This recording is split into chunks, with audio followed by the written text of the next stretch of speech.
Thank you for joining us for another episode of Learning and Development Preparing Enterprise for Tomorrow, a video series that is being hosted on Learning That Works. Today we have with us joining Mr. PJ Anand, HR Head, ITC Foods Division. Thank you, sir, for joining us today and looking forward to a great conversation. Thank you, Sumita. Pleasure to be here. Thank you. We yet again have Arushi Agarwal joining us again, Head of Coursera for Business India. Thank you, Arushi. It's always a pleasure to host you on this episode.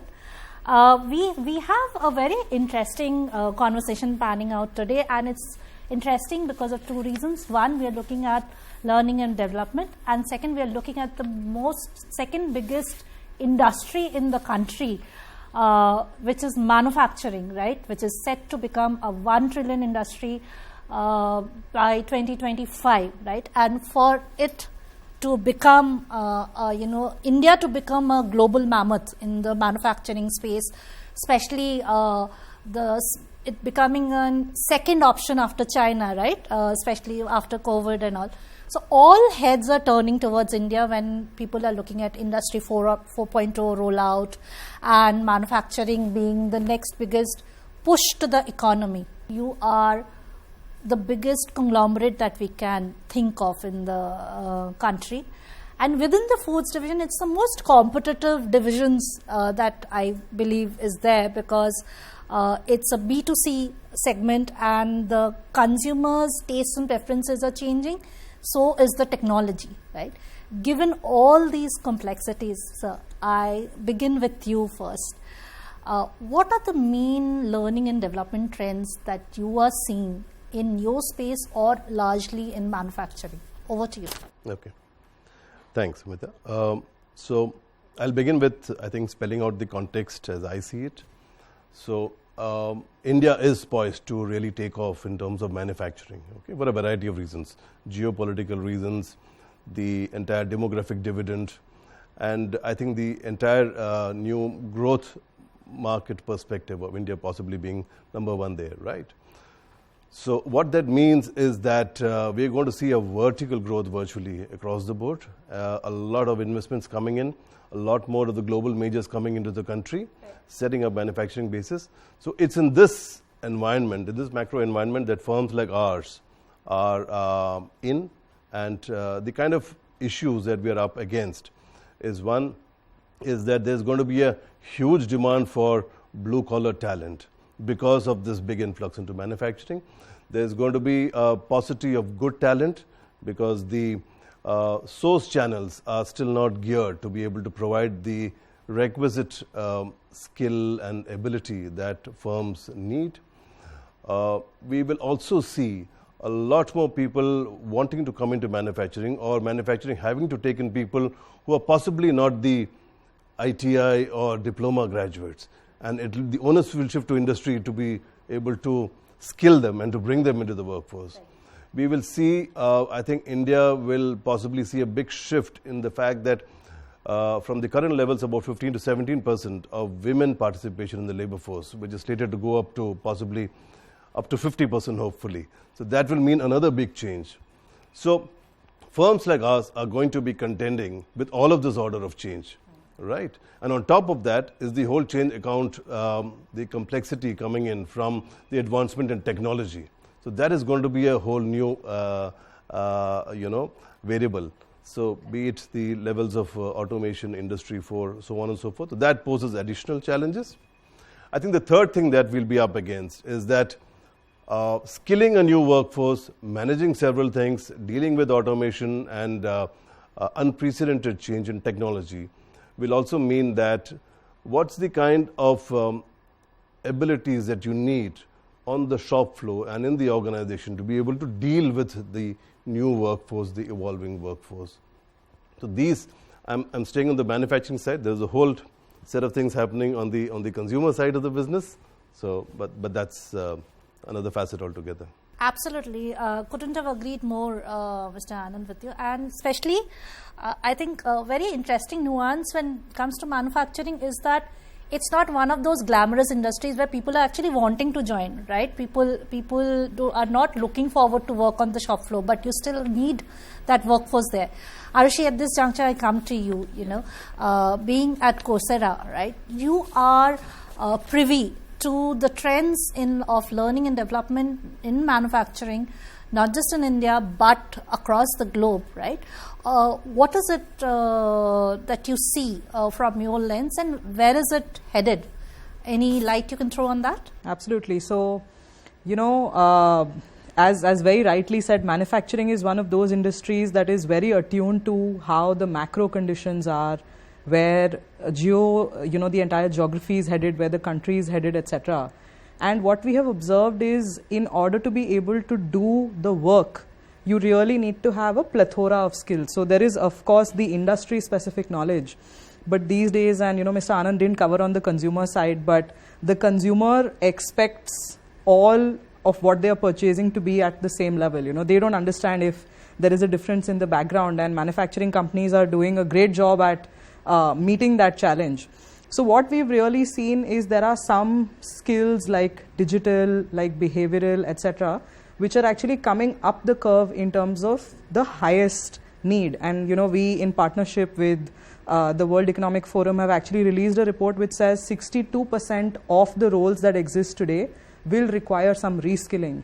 And given manufacturing is considered one of the traditional industries, you can just imagine that the impact of that change and the planning for that change will be required. So it's a very exciting time to be in manufacturing and to be able to, ride the wave of what is coming next. Absolutely, Arushi. And I think one interesting note that you touched upon when you say consumer and their expectation, I think then data becomes very critical even for a manufacturing industry, right? Because you are having to anticipate the consumer trends way ahead so that you can kind of line up your shop floor accordingly, right?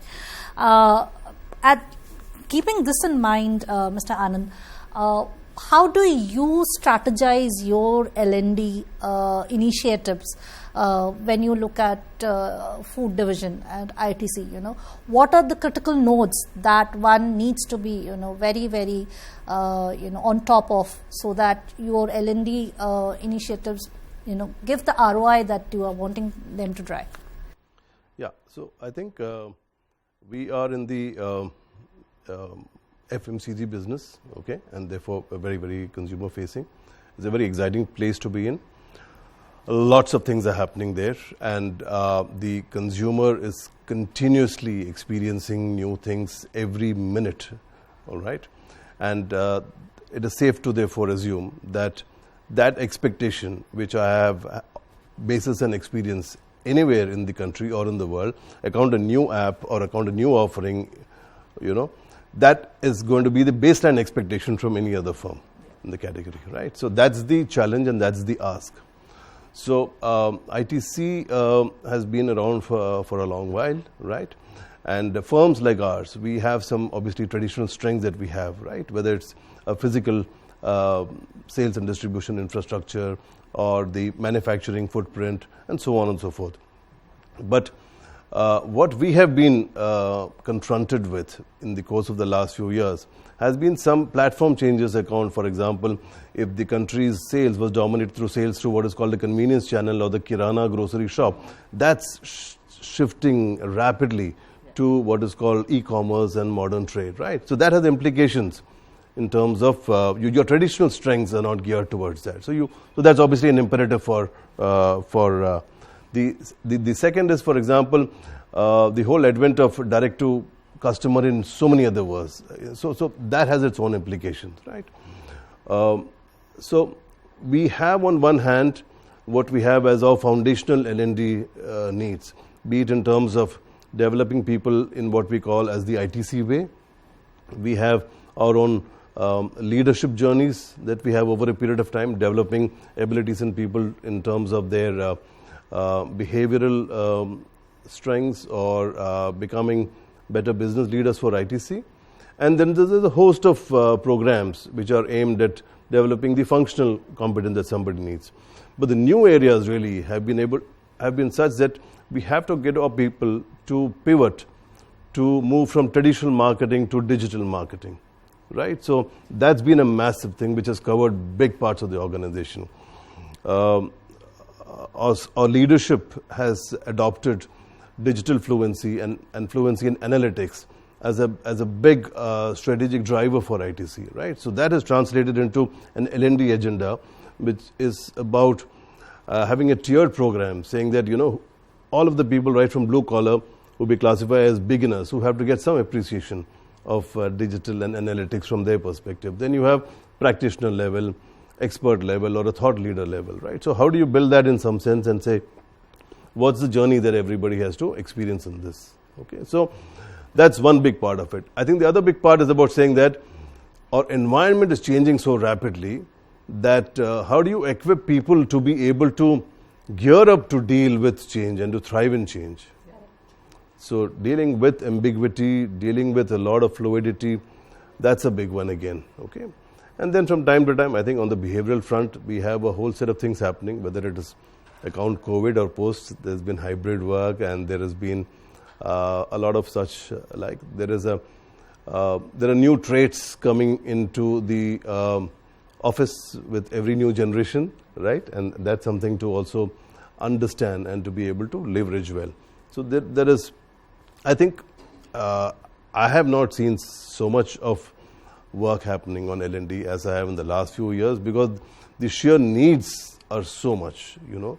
Very well articulated, sir, and I like the fact that you're covering all aspects, because you mentioned the functional bit, like marketing has new meaning today, and you're looking at the leadership, and you're also ensuring that across the organization you're covering all levels.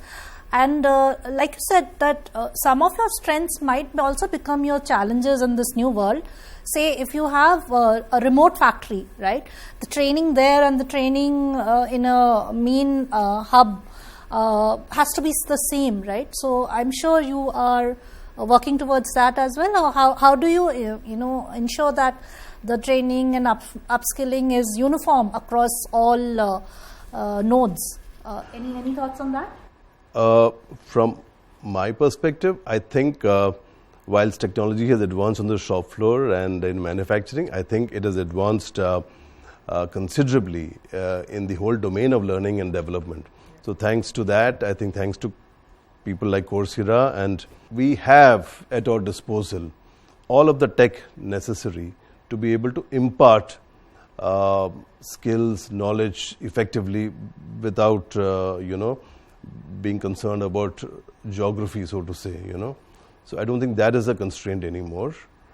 There will always be some challenges with respect to the kind of learning which requires a certain degree of interaction, a certain degree of, let's say, experiential learning and so on and so forth, okay? But I'm sure there are ways, we deal with them in different ways, and more interesting ways will come up to be able to deal with that. So location is not a constraint any longer for training. In fact, I would go to the extent of saying that people who are in a relatively remote location, you possibly have more time on your hands to be able to learn, so.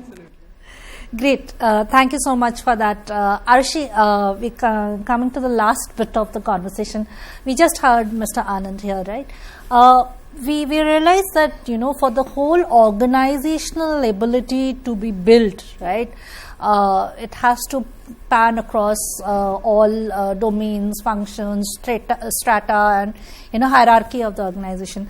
What kind of programs, at Coursera are you running, which can, help such big mammoth organizations to, kind of complete the whole horizon, meet the whole horizon? Any thoughts on that? Absolutely. And, as Mr. Anand very well, the way he shared, it's the business outcomes and the business outlook that we need to first understand. So, understanding right from leadership to how marketing needs to become digital marketing, to how change management is important, to how making sure the right format of learning is available even to those on the shop floor. So that's the first thing that we have attempted to do, to understand, because learning is integral to the business outcomes that ultimately the company is looking to drive. So that's really the first thing that we've done.